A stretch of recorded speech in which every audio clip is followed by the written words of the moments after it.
Halo Sobat Pengawasan.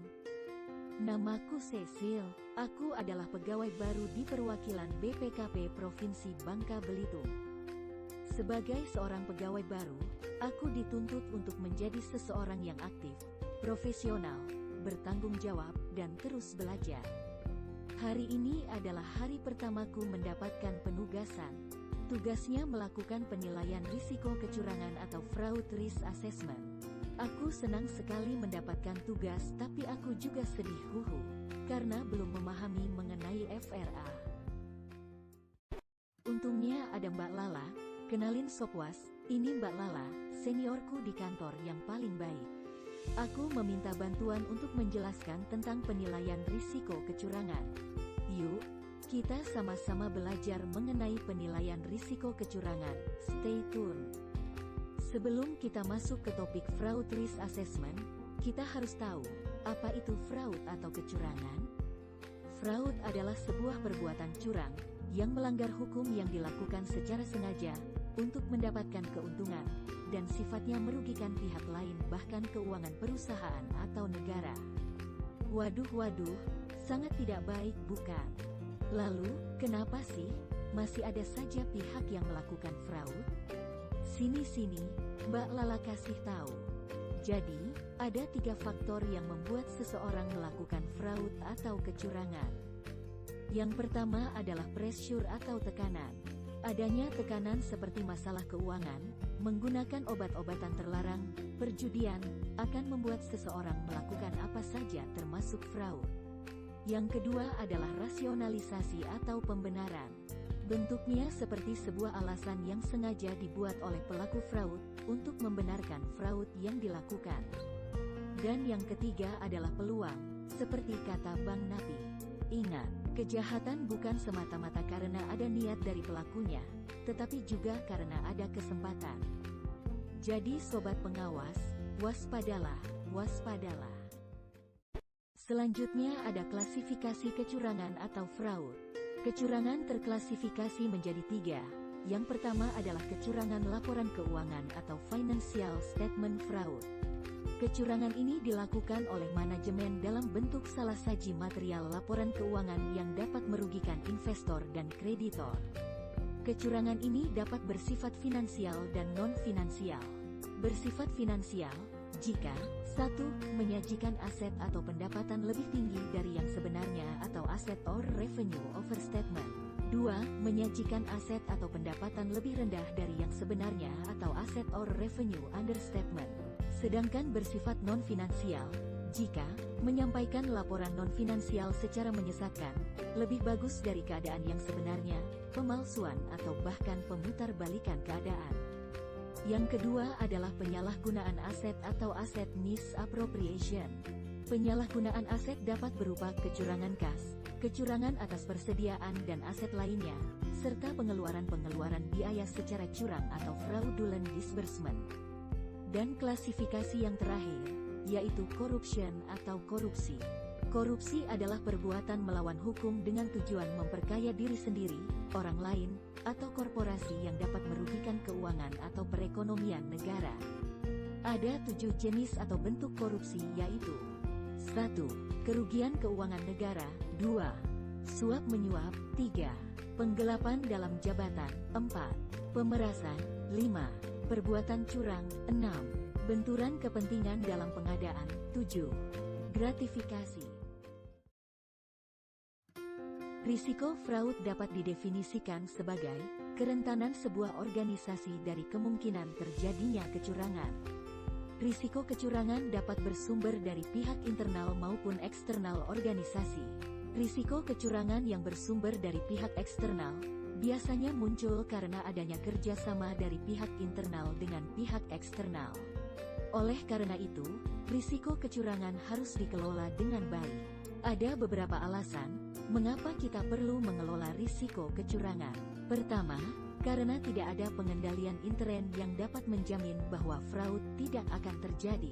Kedua, keberadaan pengendalian intern tidak akan mampu mengenali semua risiko fraud organisasi. Ketiga, risiko fraud memerlukan pengendalian yang secara khusus diberlakukan untuk memitigasi. Keempat, Penting bagi sebuah organisasi untuk menilai dan memantau efektivitas operasionalnya. Namun, tahukah Sopwas, jika risiko kecurangan tidak dikelola dengan baik, akan menimbulkan dampak negatif. Misalnya, jika risiko kecurangan tidak dikelola, maka kemungkinan akan terjadi fraud atau kecurangan, yang akan menimbulkan kerugian yang besar. Lalu, recovery yang dilakukan juga tidak sebanding dengan yang diakibatkan fraud. Proses hukum atau litigasi yang dilakukan juga akan menyita waktu yang lama dan biaya yang tidak murah. Selain itu, fraud seperti korupsi dapat merusak reputasi sebuah organisasi. Dan yang terakhir, semakin lama proses pengungkapan, maka semakin memberikan kemungkinan bagi para pelaku untuk menutup atau menghilangkan jejak fraud. Gimana Sopwas? Setelah mengetahui dampak dari sebuah kecurangan, pasti setuju dong sama Mbak Lala, kalau kecurangan atau fraud harus dicegah dan diberantas. Agar tidak terjadi hal-hal yang tidak diinginkan, yang timbul akibat dari adanya kecurangan. Di Indonesia sendiri, jenis fraud yang sering terjadi adalah korupsi atau corruption, khususnya di sektor pemerintahan. Oleh karena itu, upaya pencegahan dan pemberantasan korupsi masih menjadi fokus utama pemerintah. Tahukah Sopwas, bahwa BPKP atau Badan Pengawasan Keuangan dan Pembangunan, merupakan salah satu aparat pengawas fungsional yang menjadi garda terdepan dalam mencegah dan memberantas korupsi pada sektor publik atau yang dikenal dengan istilah APIP, atau aparat pengawas internal pemerintah. BPKP memiliki strategi pencegahan dan pemberantasan korupsi melalui 3 pilar yaitu edukatif, represif, dan preventif. Yang pertama, pilar edukatif. Pilar edukatif adalah strategi pencegahan korupsi melalui peningkatan kesadaran dan kepedulian publik terhadap permasalahan korupsi. Sehingga, diharapkan semakin banyak masyarakat yang sadar akan bahaya korupsi dan memiliki sikap anti korupsi. Strategi edukatif ini dilakukan melalui sosialisasi anti korupsi dan pembentukan masyarakat pembelajar anti korupsi atau MPAK. Yang kedua, pilar represif. Pilar represif adalah strategi pemberantasan korupsi melalui pendeteksian, pengungkapan kejadian terindikasi KKN, serta penindakan pemberian sanksi atau hukuman bagi pelaku. Strategi represif yang dilakukan berupa kerjasama dengan aparat penegak hukum melalui audit investigatif, audit penghitungan kerugian negara, dan pemberian keterangan ahli, baik kepada penyidik maupun di dalam persidangan. Yang ketiga, pilar preventif. Pilar preventif adalah strategi pencegahan korupsi dengan jalan membuat instrumen yang dapat memperkuat pengendalian intern organisasi, sehingga dapat menciptakan kondisi yang kondusif bagi organisasi dan lingkungannya dalam melakukan upaya pencegahan tindak pidana korupsi. Strategi preventif yang dimaksud berupa kontrol atau pengendalian. Tindakan preventif yang dimiliki BPKP antara lain, Fraud Control Plan atau FCP, Fraud Risk Assessment atau FRA, Audit Claim, Audit Penyesuaian Harga dan Evaluasi HKP. Nah Sopwas, kita akan membahas lebih lanjut mengenai Fraud Risk Assessment atau FRA, sebagai salah satu tindakan preventif dalam pencegahan korupsi. Untuk dapat melaksanakan Fraud Risk Assessment, terdapat 3 tahap yang perlu dilakukan yaitu: tahap pertama adalah tahap perencanaan penilaian risiko kecurangan. Pada tahapan ini, tim FRA melakukan alokasi sumber daya yang meliputi sumber daya keuangan, sumber daya manusia, dan logistiknya. Kemudian, menetapkan unit kerja yang menjadi sasaran penilaian risiko kecurangan. Dan, memahami proses bisnis objek FRA guna memperoleh data atau informasi terkait proses kegiatan dan menentukan titik kritis pada proses kegiatan. Selanjutnya tahap kedua adalah tahap pelaksanaan penilaian risiko kecurangan. Pelaksanaan penilaian risiko kecurangan merupakan proses penilaian risiko fraud yang bersifat subjektif, tidak hanya mempertimbangkan signifikansi moneter, tetapi juga signifikansi terhadap reputasi organisasi, ketaatan pada peraturan perundang-undangan dan kepatuhan terhadap hukum. Dalam kondisi ideal, penilaian risiko kecurangan dapat dilaksanakan dengan metode penilaian mandiri atau risk control self-assessment.